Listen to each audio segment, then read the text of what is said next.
So, good evening sa ating mga viewers dyan. So, nandito tayo sa loob ng Port Santiago. Bali, ayan, dito tayo sa pinaka main attraction, di ba? Siguro familiar na tayo, no? Na nung maliliit tayo, nakakapunta tayo dito as part of educational tour. Pero most of the time, sa umaga tayo nakakapunta, di ba? Daytime. So, ngayon try nating umikot ng gabi dito sa Port Santiago. So from dun sa gate, di na natin nakuna ng video. So parang may park doon, may mga ayun, may kalapati pa nga doon nung medyo maaga-aga pa. So pwede kayo mag pigeon feeding pagpasok ng gate. May mga kainan din doon sa left side. Ayan. So may mga ano diyan, may mga benches, pwede kayo magpahinga. Pero ito yung pinaka main attraction, di ba? Etong simula dito sa pader na to. So ito na talaga yung pinaka main Port Santiago. So pasok tayo sa loob para ma-experience nyo yung night setting ng Port Santiago. So pagpasok nyo dito, so yun, kompleto sa lighting. So well lighted yung buong Port Santiago paggabi. So magta 10 o'clock na in the evening.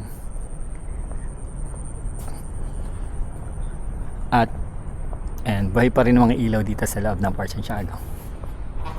So gusto ko lang ipakita sa inyo kung gaano kaganda pagkagabi dito sa loob ng Port Santiago. So bagamat sarado na yung ibang part, syempre kagaya nung Rizal Museum, andyan sa left side natin. So kailangan medyo maaga kayo dyan para makapasok kayo. So para makita nyo yung mga ano ni Rizal, yung mga iba't ibang bagay patungkol sa ating national hero. So dito sa gitna meron uling ayan, statue of Jose Rizal. Tapos yung sa right side, yan yung pinaka holding area nung nahatulan na siya ng bitay or bago barilin sa Bagong Bayan, which is yun na nga po ay Rizal Park na ngayon. So dito po sa right side.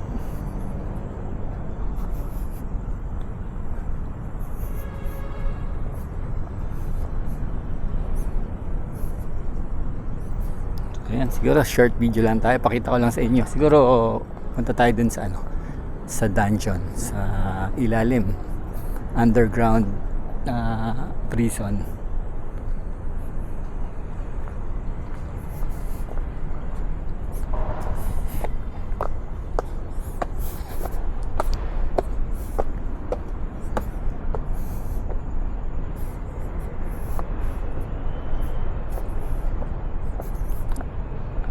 Kasi madalas pagka pumupunta rin ako dito, sarado to eh.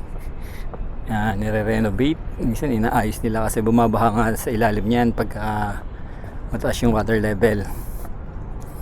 Pero ngayon, na-tiyempohan natin, bukas siya. So, eto siya. So, dito kinulong yung mga kapwa natin Pilipino at saka ibang tao nung panahon ng Kastila at Hapon. So makikita niyo yung pinaka-entrance niya, no? Ang baba. So meron pa ditong picture ng early 20s nung dating itsura ng kanyang gate. So same size pa rin. So baba tayo. Medyo yuyuko lang tayo kasi masyadong mababa yung pinaka-headroom niya.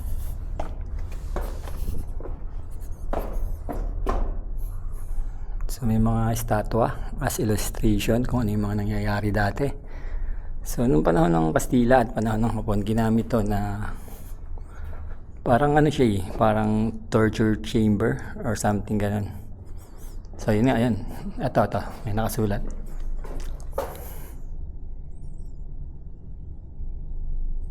So yun nga, torture chamber nga siya nung panahon ng Kastila at Hapon. So actually nasa ilalim to ng Port Santiago. So pag tumataas yung Pasig River, kasi diba dito lang sa gilid yung Pasig River, so lagi binabaha to malamang kasi kanina nga may tubig na dun sa ibang part. So So, andito yung mga picture nung 1945. Yan, panahon ng Hapon. So, yung mga dead bodies, yan o. 3 women killed by Japanese forces in the walled city. Yan, civilian killed by Japanese forces in Manila, 1945. So dito to, ayan, kitang-kita nyo naman yung pader dati, no? So kalunas-lunas din ang sinapit ng ilan nating kababayan.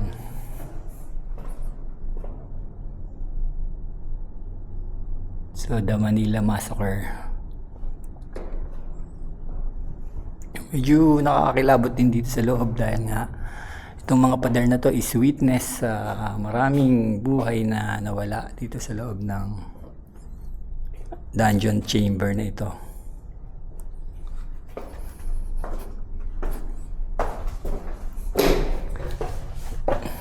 Ayun.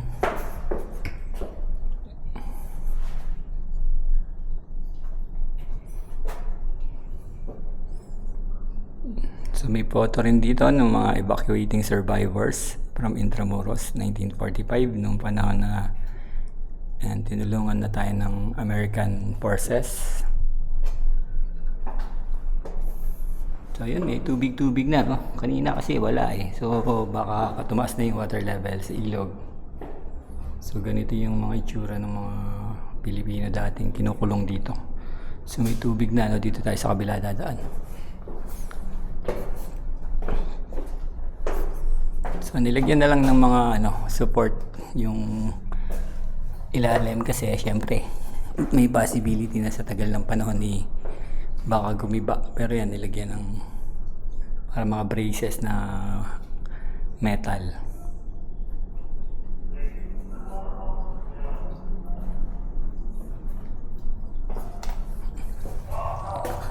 Ayun, so dun sa banda ron may tubig na, hindi na natin mapupuntahan, so siguro exit na tayo.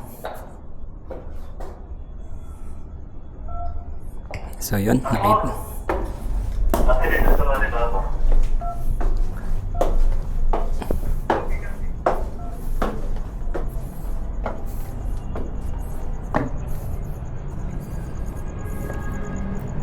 Thank you. So yun, medyo pasara na rin yung Port Santiago. At siguro maya-maya out na tayo. So dito lang to sa dulo ng phase 3 ng Pasig River Esplanade. So meron nga lang entrance 75 pesos regular, tapos yung mga discounted natin is 50 yung ating mga PWD, senior at sa mga special cases.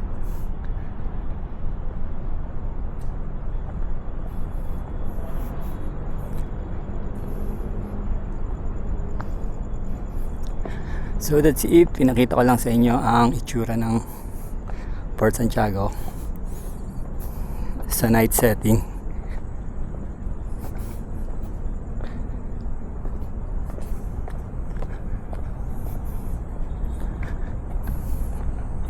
So hanggang dito na lang guys, and syempre stay safe. God bless po sa lahat.